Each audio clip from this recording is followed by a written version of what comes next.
السلام عليكم ورحمة الله وبركاته.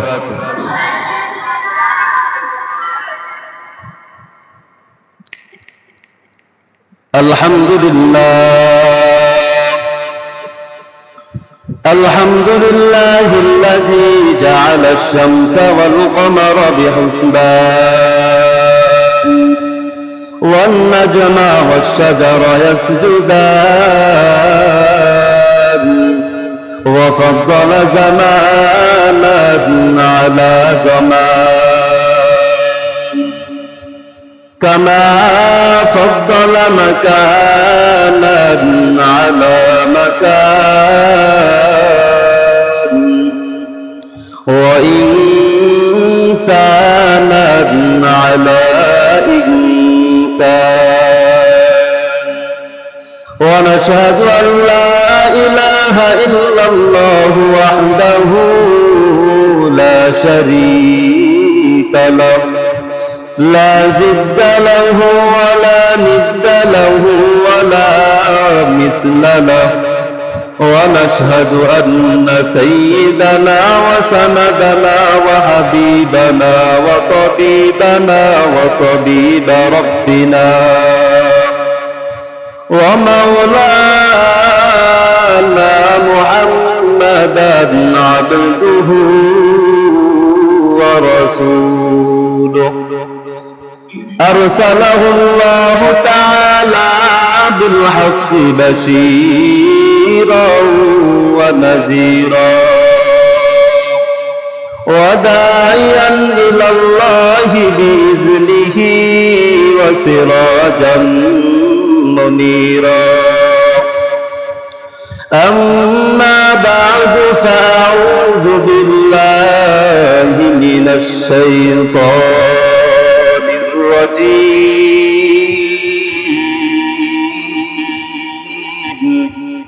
بسم الله الرحمن الرحيم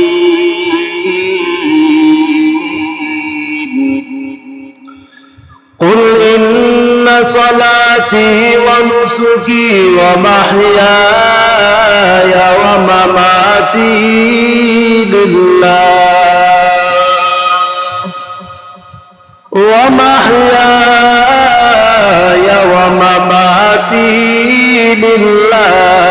رب العالمين.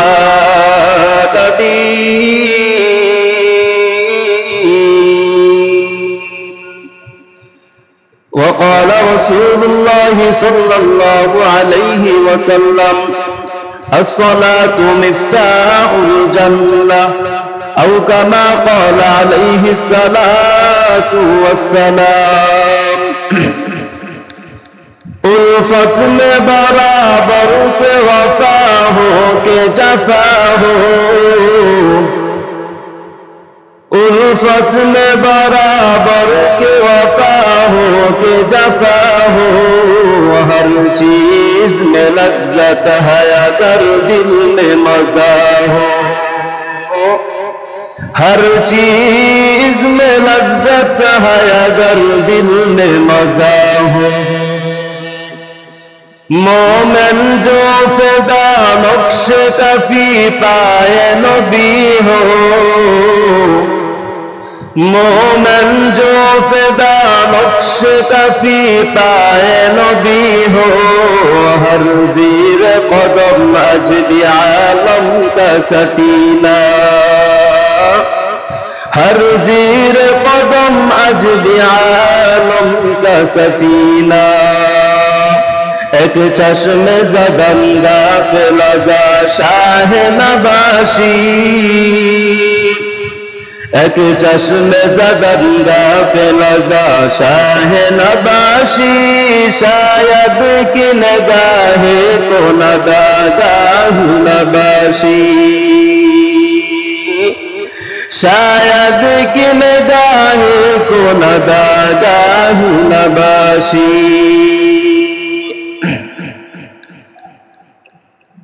এরে নবীর উম্মতের দল, আমার আল্লাহ তাআলা জানায় দিল, কুল ইন্না সলাতি ওয়া নুসুকি ওয়া মাহইয়ায়া ওয়া মামাতি লিল্লাহি রাব্বিল আলামিন।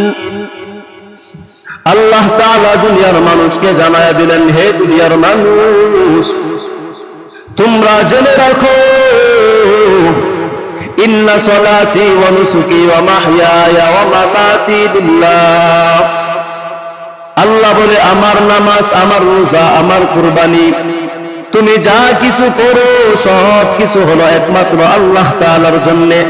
ভাইরা আমার বলেন, আমরা যা কিছু করে সব কিছু কার জন্য বলেন?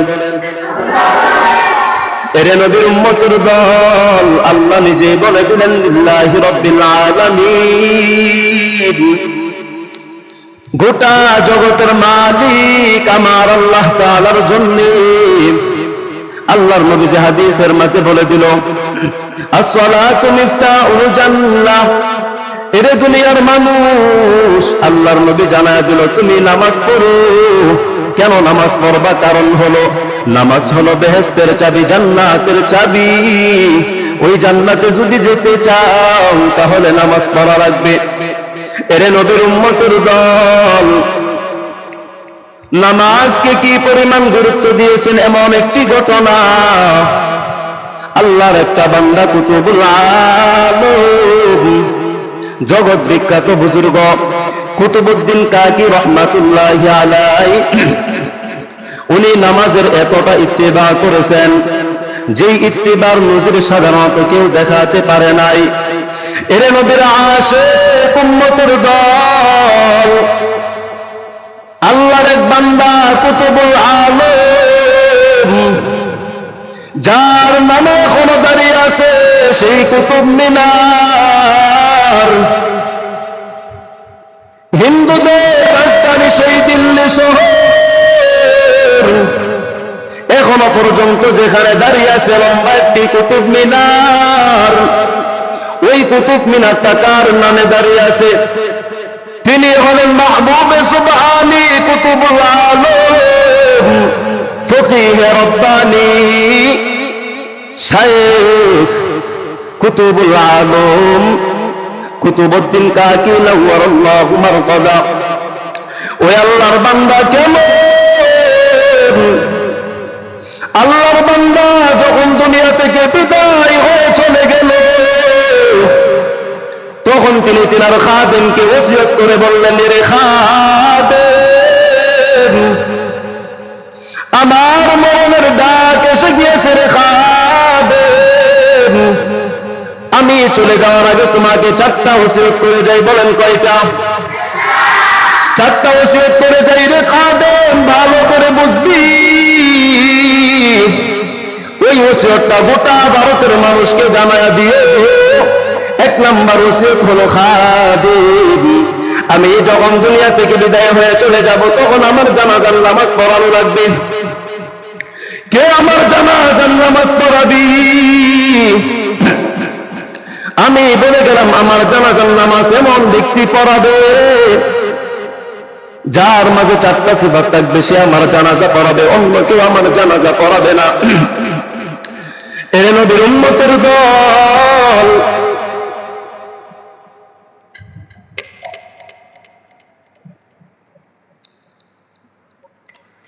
চার সিফাতওয়ালা মানুষ আমার জানাজার নামাজ পড়াবে। 1 নাম্বার সিফাত, আমার জানাজার নামাজ ওই ব্যক্তিটা পড়াবি যেই ব্যক্তির জীবনে কোনদিন তাহাজ্জুদের নামাজ ছুটে নাই। আওয়াজ দিয়ে বলেন, কিসের নামাজ? কুতুবুল আলম ডাক দিয়া বলে, ভারতের মানুষ শোনো,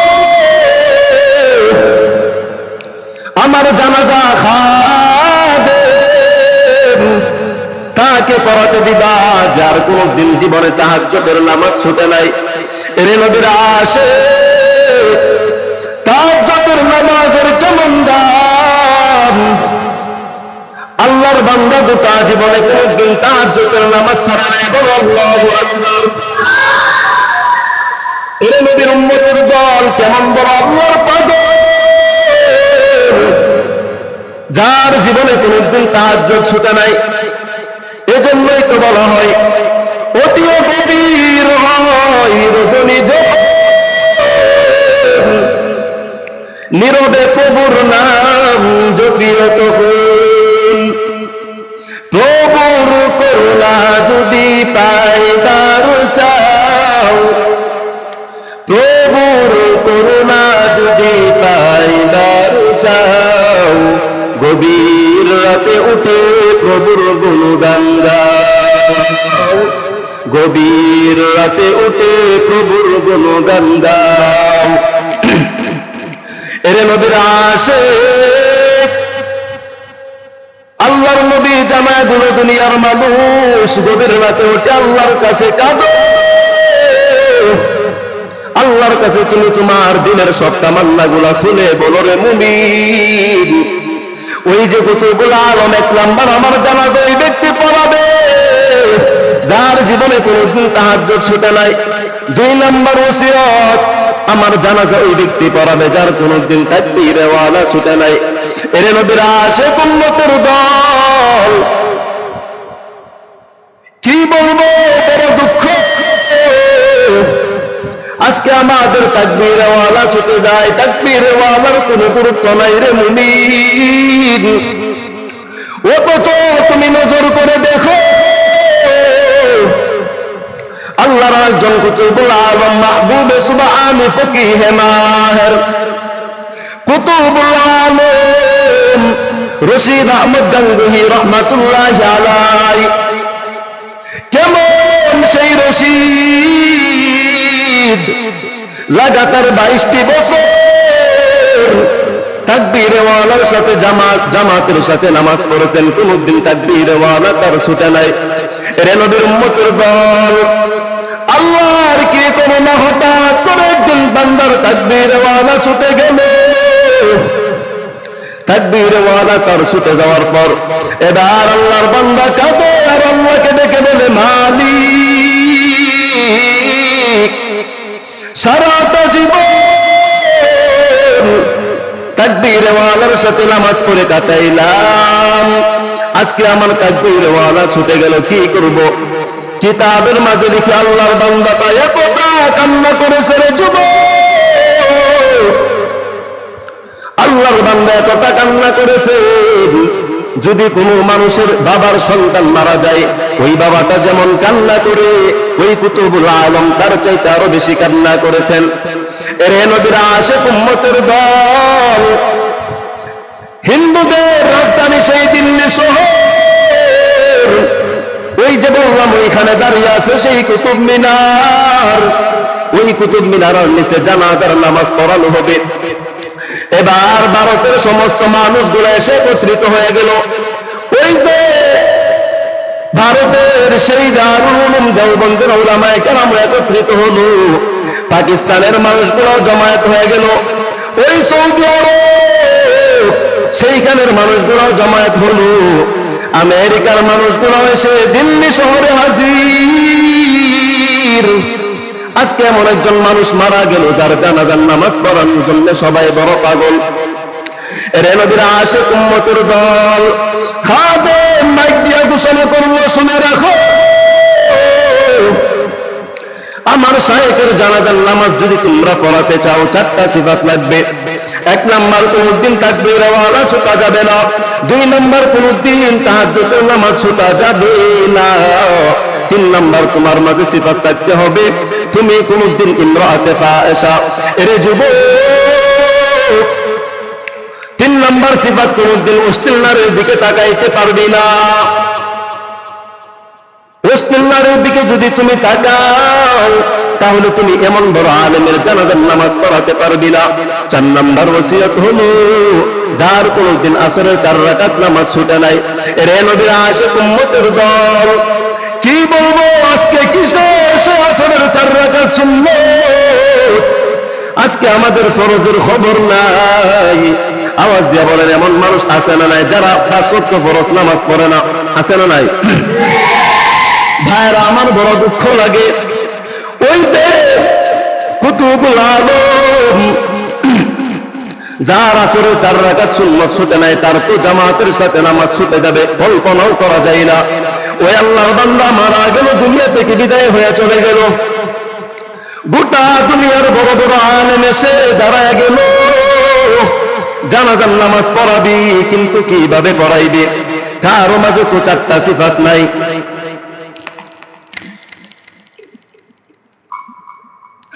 এরে নবীর উম্মতের দল, চারটা সিফাত কারো মাঝে নাই। কিন্তু আফসোসের বিষয় হলো ওই জামানার একজন বাদশাহ, তার নাম হলো শামসুদ্দিন আলতামাশ রাহমাতুল্লাহি আলাইহি। গোটা দুনিয়া শাসন করেছে এমন একজন মানুষ, খলিফাতুল মুসলিমিন হযরত ওমর যেমন ভাবে রাষ্ট্র পরিচালনা করেছেন, ঠিক তেমন ভাবে রাষ্ট্র পরিচালনা করে শামসুদ্দিন আলতামাশ। এর নবীর আশিক উম্মতের দল, ওই শামসুদ্দিন আলতামাশ সমস্ত মানুষের সাথে পিছনে দাঁড়ায় গেল একজন দেশের রাজা, বাদশাহ, প্রধান, যার মাঝে কোনো ভেদাভেদ নাই, পিছনে দাঁড়ায় গেল। কেউ জানে না যে বাদশাহ এখানে এসে জানাজার নামাজে উপস্থিত হয়েছে। এর নবীর উম্মতের দল, মাইকের মাঝে ঘোষণা হলো জানাজার নামাজ পড়ানো লাগবে। কে জানাজার নামাজ পড়াবে? চার সিফাতওয়ালা মানুষ ওই জামানায় খুঁজে পাওয়া যায় না। কিন্তু আল্লাহর বান্দা, জামানার বাদশাহ, বড় বুজুর্গ শামসুদ্দিন আলতামাশ রাহমাতুল্লাহি আলাইহি, ওই শামসুদ্দিন আলতামাশ রাহমাতুল্লাহি আলাইহি দাঁড়ায় গেল। উনি দাঁড়ায় বলল, এরে খাদেম, আমার মাঝে চারটা সিফাত আছে, আমি তার জানাজার নামাজটা পড়াতে পারবো। বলো না সুবহানাল্লাহ। এরে নবীর উম্মতের দল, খাদেম ডাক দিয়ে বলল, জামানার বাদশা শামসুদ্দিন আলতামাশ, শোনো, তোমার মাঝে কি চারটা সিফাত আছে? বলে, হ্যাঁ, আমার মাঝে চারটা সিফাত আছে। খাদেম অবাক হয়ে গেল। গোটা আরবের মানুষ, ভারতের মানুষগুলো অবাক হয়ে দাঁড়ায় গেল। কিভাবে তার মাঝে এই গুণটি থাকা সম্ভব? অথচ জামানার একটা বাদশা। রে নবীর আশিক উম্মতের দল, আফসোস আর পরিতাপের বিষয় হলো আজকে আমাদের দেশে শাসন করে এমন বাদশা আছে না নাই? বলো। আমাদের দেশের বাদশাকে লক্ষ্য করে বলতে চাই, বাদশা তুমি শুনে রাখো, তুমি নাকি বলো আমি তাহাজ্জুদ করি, কোরআন তেলাওয়াত করি। বলেন, আমাদের দেশের প্রধানমন্ত্রী এমন কথা বলে কি বলে না? এর নবীর আশিক উম্মতের দল, আমাদের দেশের বাদশা নাকি তাহাজ্জুদ করো, তুমি নাকি কোরআন তেলাওয়াত করো, কিন্তু আমাদের বিশ্বাস হয় না কেমন কোরআন তুমি তেলাওয়াত করো। যেই কোরআন তেলাওয়াত করার কারণে তুমি আলেমের গায়ে আঘাত করতে পারো, এটা কেমন কোরআন তেলাওয়াত? তুমি যদি কোরআন তেলাওয়াত করতে মাদ্রাসার ছাত্রদের উপর আঘাত করতে পারতে না, তুমি যদি কোরআন তেলাওয়াত করতে আজকে স্কুলের কলেজের ছাত্রদের উপর তুমি হামলা করতে পারতে না, তুমি যদি কোরআন তেলাওয়াত করতে আজকে তুমি দেশের জনগণকে তুমি আমভাবে তাদেরকে হত্যা করতে পারতে না। কথা বলেন ঠিক কিনা? এর নবীর আশিক উম্মতের দল, তোমার এমপি মন্ত্রীরা ওই যে মাইকের মাঝে ঘোষণা দেয় আমার প্রধানমন্ত্রী তাহাজ্জুদ করে, আমার প্রধানমন্ত্রী বড় আল্লাহর পাগল, কিন্তু আমরা কিভাবে সেটা বিশ্বাস করব? আজকে কেমন তাহাজ্জুদ তুমি করো, তাহাজ্জুদ করে আলেমের গায়ে হাত তুলে বলেন, এমন নজির আছে না নাই?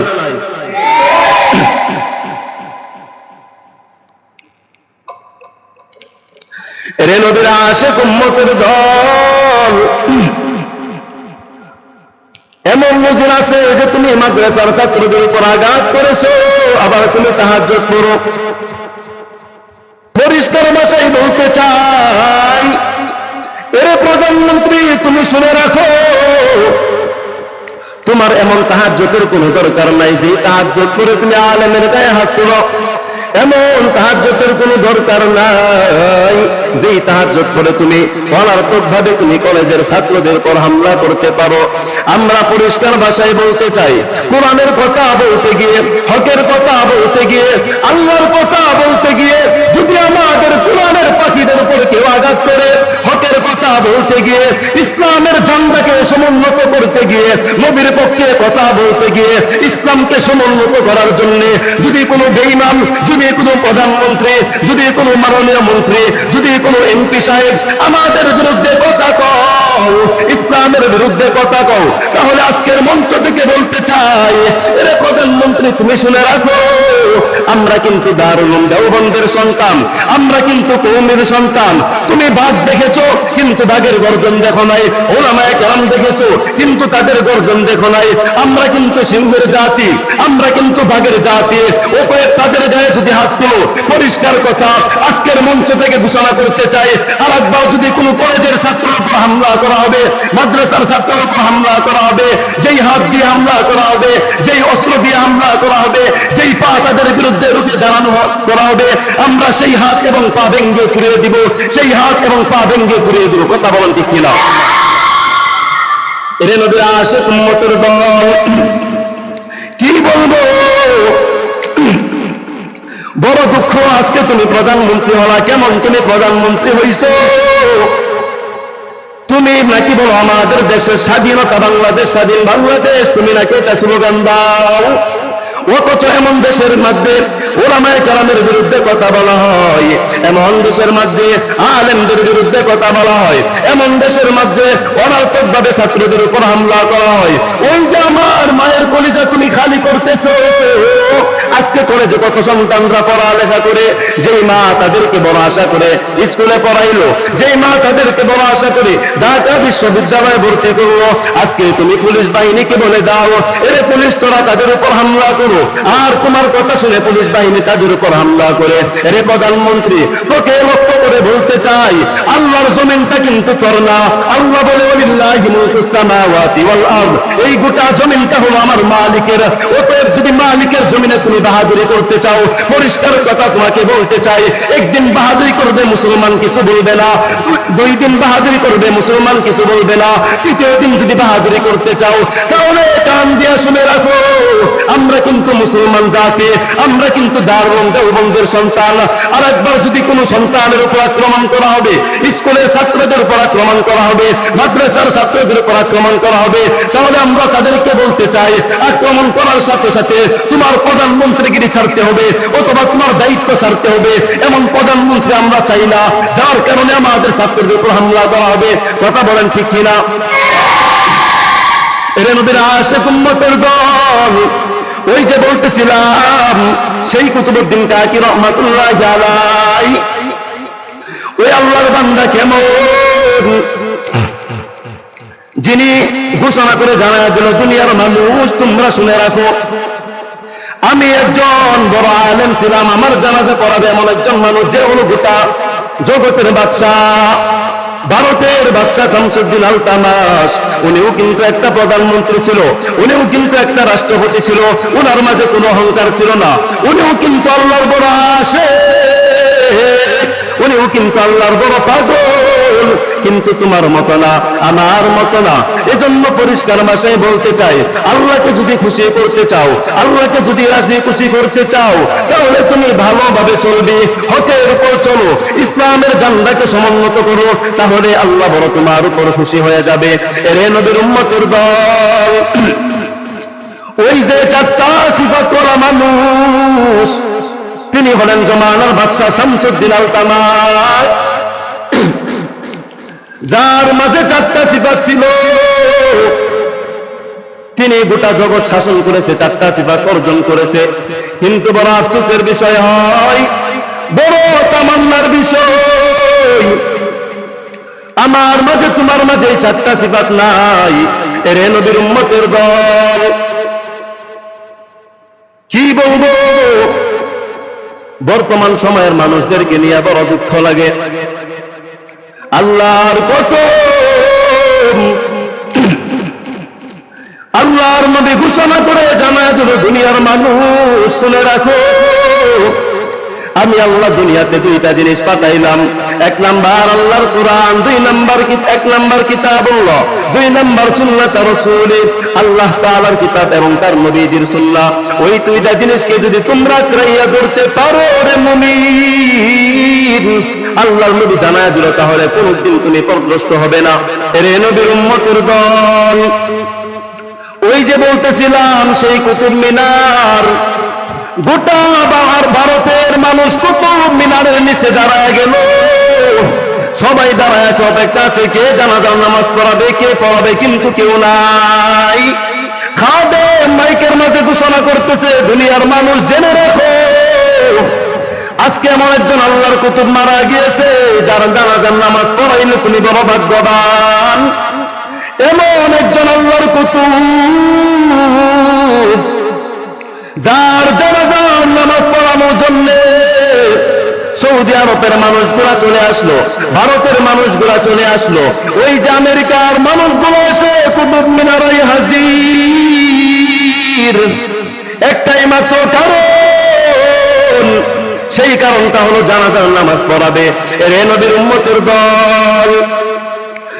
ওই যে কুতুবউদ্দিন কাকি ওসিয়ত করলেন, যদি কেউ জানাজার নামাজ পড়াতে না পারে, এমন চার সিফাতওয়ালা কোনো মানুষ যদি না থাকে দুনিয়ায়, তাহলে খাদেম তুমি আমার লাশটা নদীতে ফেলে দিবা রে নবীর উম্মতের দল। খাদেম বারবার মাইকের মাঝে আওয়াজ দিচ্ছে, তোমরা আসো, জানাজার নামাজটা পড়াও। শেষ পর্যন্ত শামসুদ্দিন আল তামাশ রাহমাতুল্লাহি আলাইহি জানাজার নামাজ পড়াইলেন।